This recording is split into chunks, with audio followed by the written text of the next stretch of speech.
Good evening, everyone. This is the Revelist. It is June 17th, and it's been kind of a hell of a week. The light may sporadically go off every now and again. The timer is really strange right now. God, I haven't uploaded in a little bit, and very recently I had to delete a little bit of my content. See, some of my private life bled over into my public life, or vice versa. Some things got surreal, and there was, let's just say, some offensive content. Not that I give a shit about offensive content, but, it was kind of a non-negotiable. And so I lost several videos. I only have 7, but, not a very large fan base, but clearly some people had seen it and decided to take it upon themselves to do the closest thing to stalking me. I'll just leave it at that. But if those people are watching, you know who you are, and I really hope you're willing to stop it. All I'm doing here is conveying my ideas, trying to bring some light to the world. And it's not so easy to just wave a hand and do it. You kind of have to, piece it out, and that's how I'm doing this. It's also a coping mechanism for this COVID shit.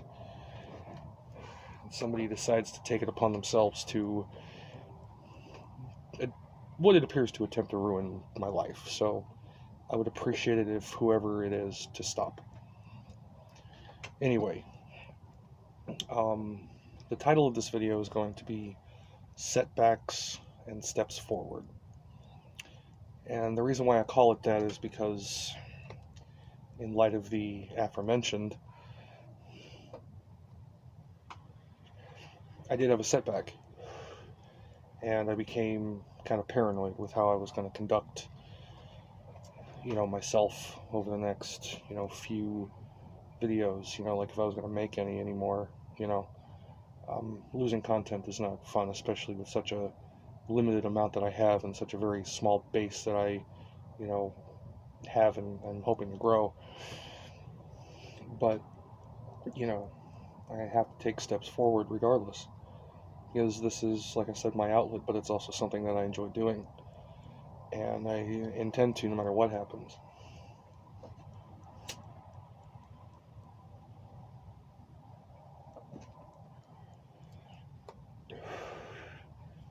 But it did give me some time to reflect on what I believe this channel needs to be about and where I'm going to take the next few videos, I am going to leave up the first 4. I do feel like those set a fair groundwork to what I'm looking to do. And instead of starting over completely, I think I'm going to have to expound upon each of them and really give my thoughts on the individual centralized concepts, bit by bit, one by one. But tonight I'm going to attempt to rehash at least a part of one of the videos I lost. And I think the title to this video is very apt for the times we're going through right now.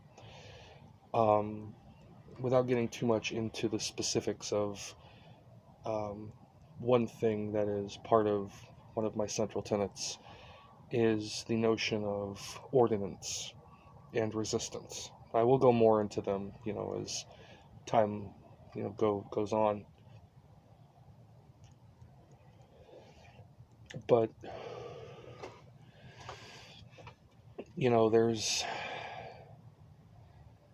there's a lot to say for, where our world is right now.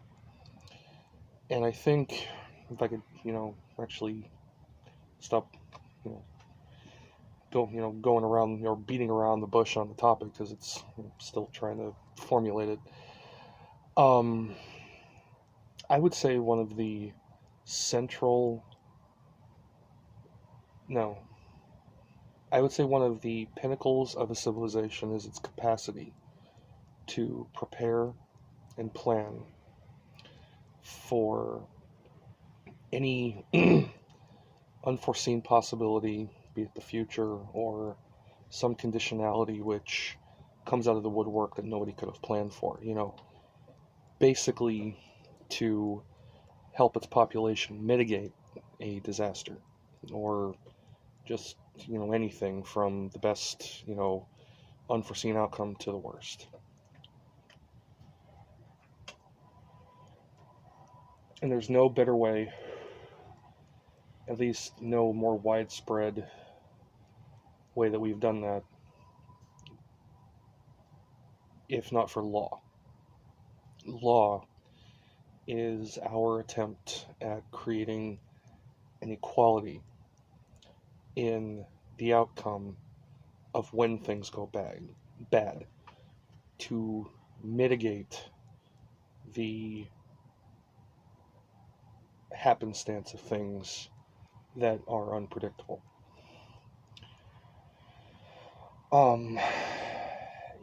Back in, most times prior to the modern age, modernity certainly has not always been how it currently is.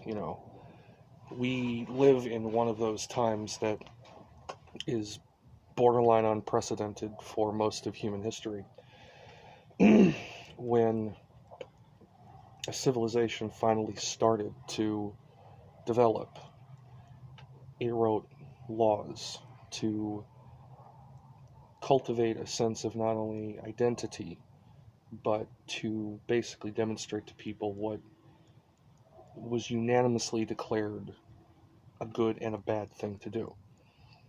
Good is maintaining the cohesion of the civilization. Bad is going against that cohesion.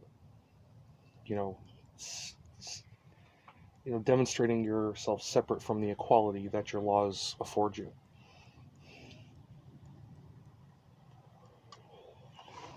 Funny enough, though, in order to set the laws, you have to have people above who enforce them, who are, the sort of center points around which all these other things, orbit, and that tends to be a ruler.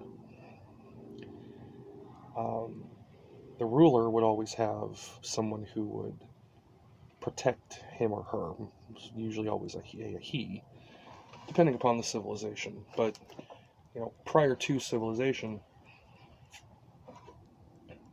you had tribalism. You had,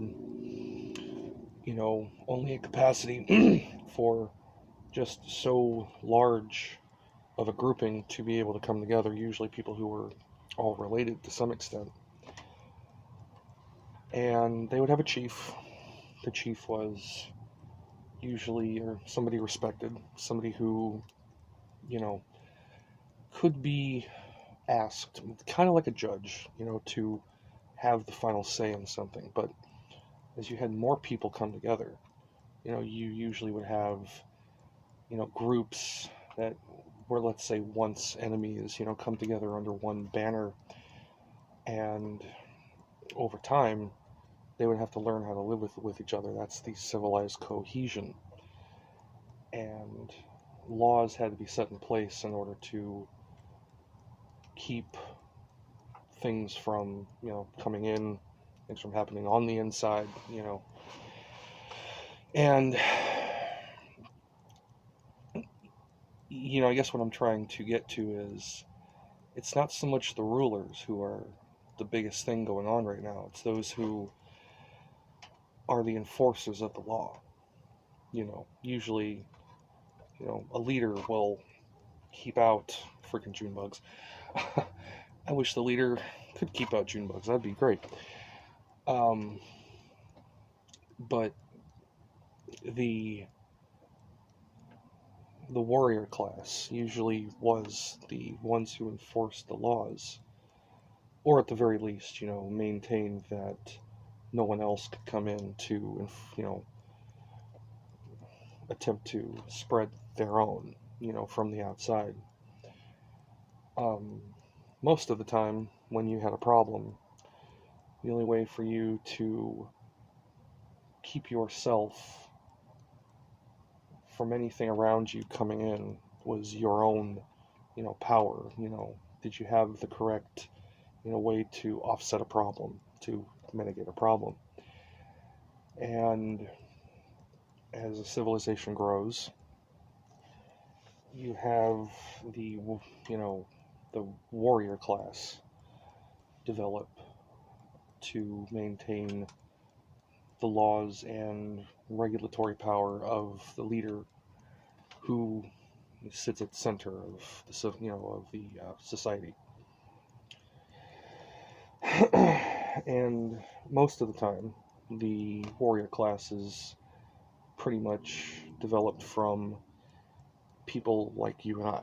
You know, I mean, even in our modern, scope of things, we have, you know, Navy, Army, the military be made up of its own citizens, people who are willing to defend their land, And until very recently, you did not have what we call a police force. I'm pretty sure the modern police force in America, at least, was formed in 1828, I believe. It was 1828 or 1868, but it was developed to be more of a grassroots, homegrown kind of thing. Because prior to that, you had a militia, which was people taking it upon themselves to govern their own safety. And, with each attempt at, cultivating some enforcer of the law, you have a new class, we're here, they're here, the ruler's up here.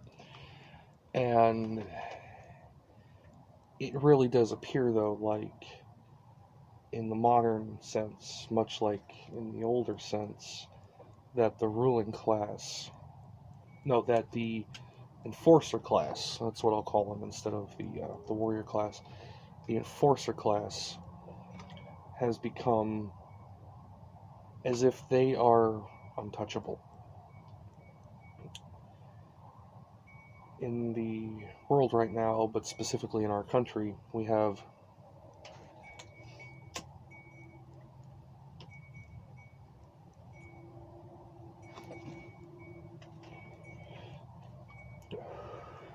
two separate types of enforcers. We have politicians, and then we have the military / police. The military is for, as far as I've ever been able to gather, it's for the outside perimeter enforcement, that nothing comes in. The fact we have so many, of our warriors around the world right now is why the world kind of despises us. We're trying to enforce our laws and our principles on the rest of the world, but closer to home, this warrior class or this enforcer class, has kind of cemented itself to seeming like they are above the people from which they came. And that's the issue you have with what happened on May 25th with the death of George Floyd.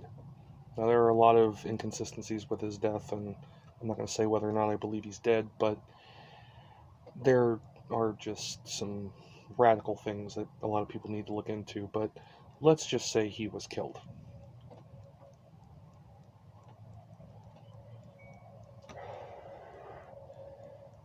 In the week to follow, you had almost every major city in this country demonstrate a protest against police brutality, police over-enforcement, and what they feel like they are capable of getting away with. See, when a person gains power, they don't know how far to go with it. So once they've gone past a certain point, I think that there's a moment where they begin to panic. And they're like, was this too much? Did I, how am I going to get away with this? Because the power that they have is a power that they know they have, but they don't know how far it reaches.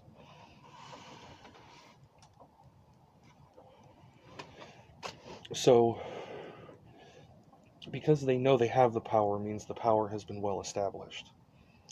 And it tends to be in a sort of band of brothers mentality that the rest of his kind will come to his aid and will defend him and, protect their own kind of thing.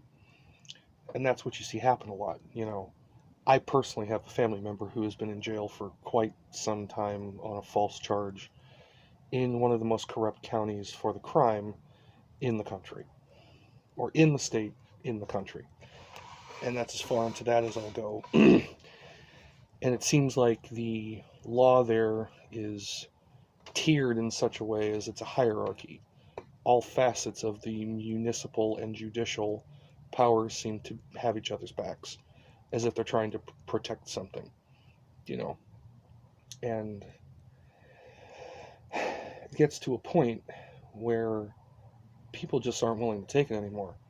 Now, I personally am for peaceful protest, but somewhere along the line, something took over the protests.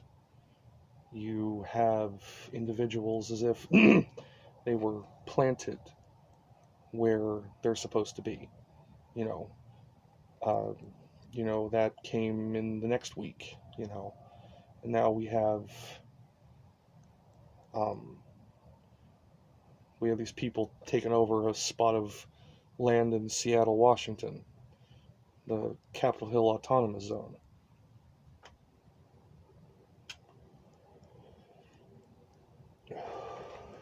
See, they are trying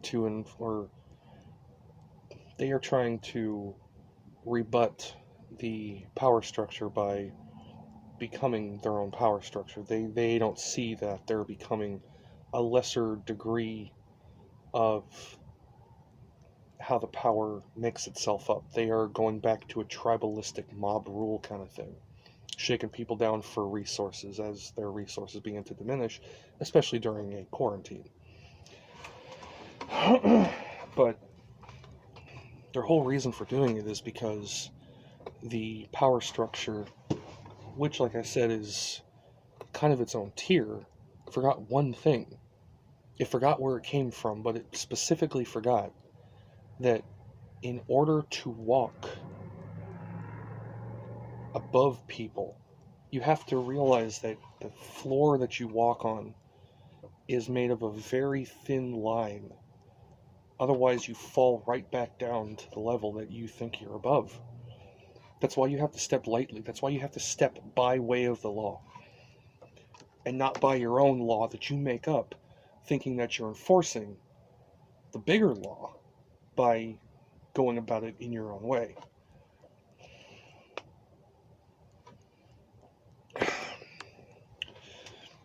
It needs to be seen by police that they are not some special class of people. The reason they are a special class of people is because they have weapons. That's it. They're the ones who have the capacity to end the life of someone if they were to deem and see fit. And on a larger scale, the reason why we have the Second Amendment is to protect ourselves from the power granted armed forces of the leader who, we choose to be in office. If a leader were capable of, becoming a dickhead, and he were to take the military and do what he or she wanted with it, become a dictatorial power, we have the right to be armed enough for the military. That is where the resistance comes in against the ordinance.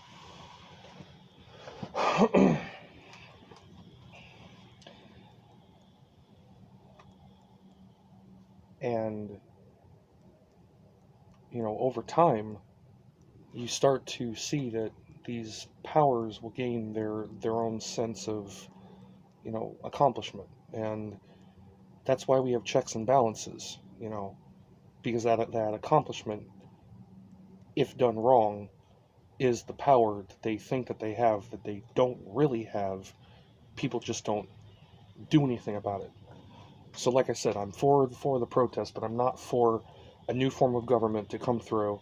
I'm not for, power to be reallocated to those who think that a new system has to be established, because we've done pretty damn well at forming a system that can function, as well as it's going to. But that's why we need to be open and capable of goddamn bugs, freaking skeeters. That's why we need to be capable of becoming open to the political system. Politics isn't, left and right mudslinging. It's what is done upon people. People have to resist when false laws are given to them.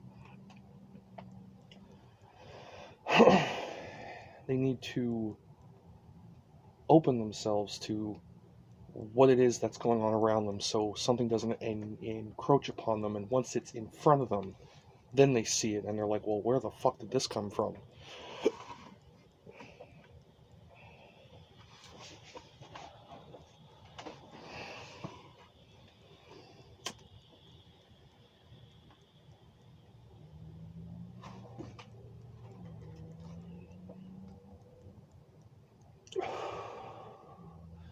See, when it comes to checks and balances, that's what not capitalism, but a democratic republic does for its people. It allows you to develop a sense of capable, somewhat equal power with your leaders. Your leaders are still leaders. They are meant to be above you, but they come and go. They don't stay there like they are a part of an oligarchy or a monarchy or an aristocracy, like all those things ever did throughout history. And where we do need reform of quite a few things in our civil or in our culture, I think the better word is society. What we do not want is something that they think that they need to put in its place. We don't need things like socialism or communism, because that is the difference. Socialism and communism developed out of the same place that communism or that capitalism did. The story of Anastasia in Russia, the Bolshevik Revolution, all of it was overthrowing the Tsar, giving power to the people. We have power of the people. Both capitalism and communism came out of the same thing. The only problem is that in a communist system, you still give the power to one person. But that one person, or regime, or whatever, then takes the checks and balances that in our system we give to the people to be shown upon and demonstrated upon our leaders. The leaders do that to the people.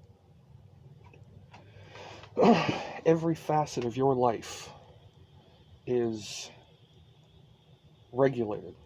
Everything that you do is watched over. So you are not only not a troublemaker, but you're not capable of taking the regime down. We don't need that instilled in our country. And that's what these rioters, this splinter cell in Seattle is doing, or trying to do. That's what they think they need, is a complete upheaval of our already well-defined system. When all we need is just checks and balances of the people who protect us, who enforce our laws, and not to make them like some medieval knight class that, can get away with damn near anything. It's said that the fucking Templars were killed off because they found something that was going to rival the power of the church. and they became relatively well off before their doom on Friday the 13th, and I think like 14 some year, I don't recall which exactly, but in the end, we have to be protected. We have to have laws. We have to have those to enforce them. But when those people become a problem, then we remove them.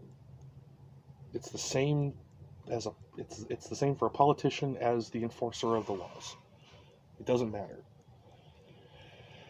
And that is what you're seeing, but it's not being done very well.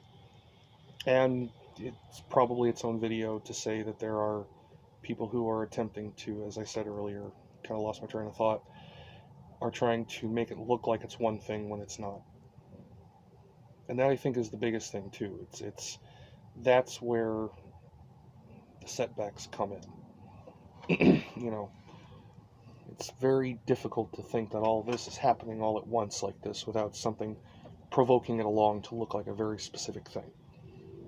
Black people are not being killed by cops sporadically and, with prejudice. It doesn't exist. And even then, look at the culture. The culture has been set back so damn far. Black culture has been set back so damn far. As they make, a couple steps forward, it's like 100 steps back. Black people are setting themselves back centuries by how they act.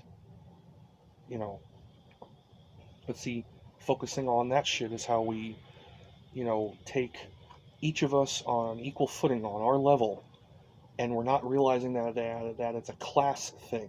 It's a hierarchical tier system of classism, But this video is getting long.